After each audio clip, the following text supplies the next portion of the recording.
सात संगत जी प्यार से कहना था निरंकार जी।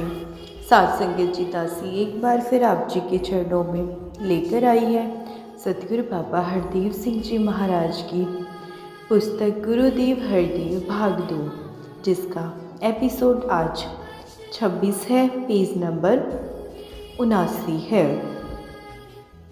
उक्त घटनाओं को लेकर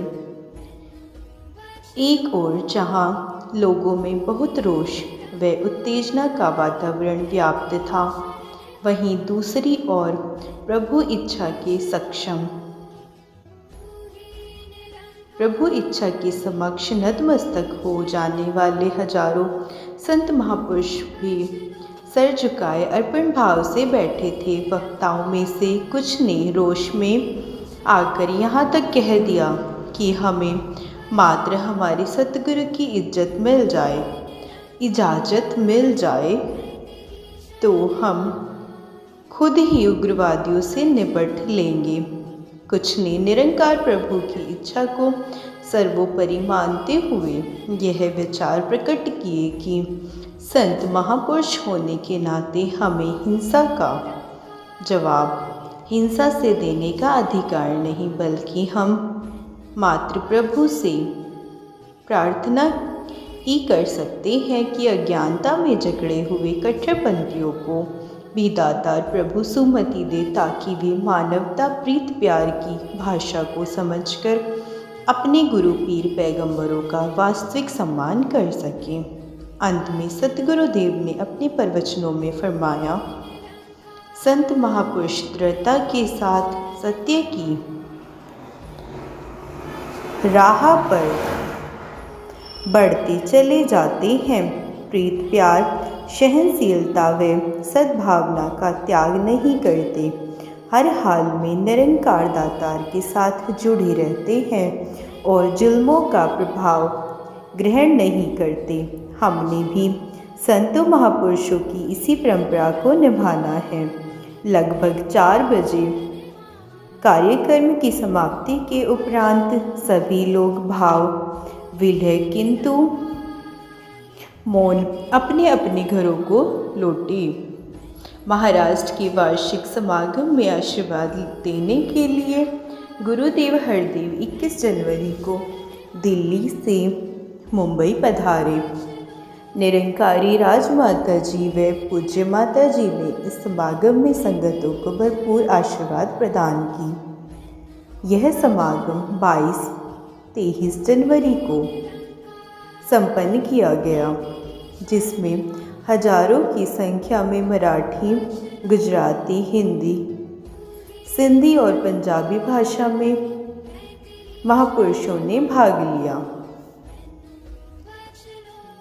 इस समागम की सबसे बड़ी विशेषता यह थी कि इसमें भाग लेने के लिए दिल्ली व पंजाब की संगतों ने भी खूब बढ़ चढ़कर भाग लिया। वक्ता महापुरुषों ने बराबर एक दूसरे की भाषाओं का आनंद लिया। अंतिम चरण तक किसी के चेहरे पर ऐसा कोई चिन्ह देखने को नहीं मिला कि वे एक दूसरे के भावों को समझ ना पा रहे हों। हालांकि मराठी, गुजराती, पंजाबी महापुरुषों ने अपनी अपनी भाषा और वेशभूषा में रहकर अपने भावों की अभिव्यक्ति की।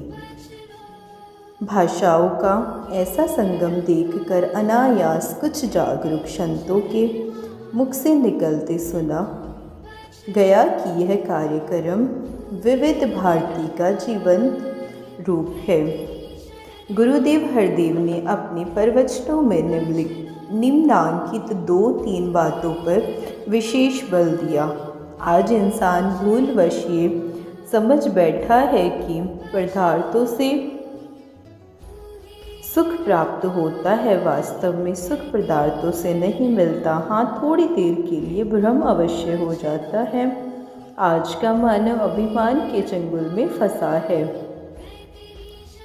नाशवान पदार्थों का अभिमान करता है और वैर, नफरत, ईर्ष्या में उलझ जाता है। वासनाओं, तृष्णाओं की न कभी कोई पूर्ति कर सकता है और न ही इनकी पूर्ति की भविष्य में कोई संभावना है। इन पदार्थों की वासनाओं की जकड़न से मुक्त होने का एक ही उपाय है कि हम अपना नाता सब प्रकार से मुक्त परमपिता परमात्मा से जोड़ें।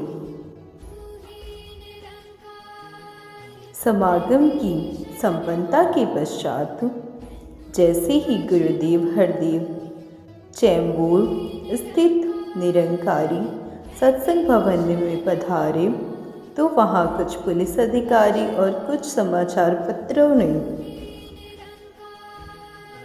प्रतिनिधि मौजूद थे। उन्होंने गुरुदेव हरदेव का अभिनंदन करते हुए उन्हें शांतिपूर्वक समागम की संपन्नता की बधाई दी।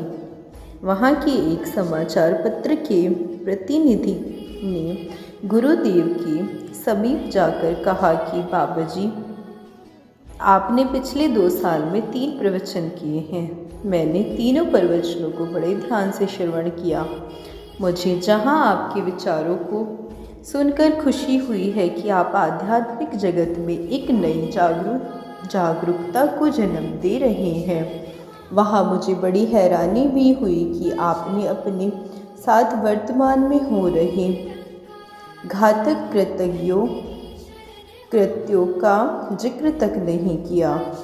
अभी गुरुदेव उसका